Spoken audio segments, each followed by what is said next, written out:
কিরে ভাই কি করিস? বসে আছি দেখো তো এভাবে কেন বসে আছিস ভাই? তুমি আসবে বলে আচ্ছা তোর মন খারাপ কেন? একা একেলা মন আরে ভাই আমি থাকতে তুই একা কিভাবে? তুই কে আমার আমি কে মানে?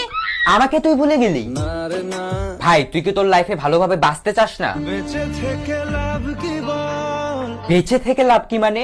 মরে গিয়ে তুই কি করবি? তারা হয়ে চলে যাব হ্যাঁ আরো? পাখি হয়ে ধরা দেব ভাই তুই চেষ্টাটা কি করছিস বলতো? তাকে আটকে রাখার চেষ্টা ভাই দেখ যে চলে গেছে তার কথা ভেবে আর নিজের সময় নষ্ট করিস না, মুভ অন কর। না রে না না মানে এভাবে তুই আর কতদিন থাকবি ভাই? জানি না যাব কদ্দূরে এখনো ভাই আমি তোকে ভালো মতন বলছি তুই ওকে ভুলে যা, আমি ওর চেয়ে আরো অনেক ভালো মেয়ে তোকে এনে দেবো। লাগে না তাহলে এভাবেই থাক শালা, আমি চললাম। কোনো উপায় দিয়ে যা তুই এই নে। अच्छा चलता हूँ दुआओं में याद रखना।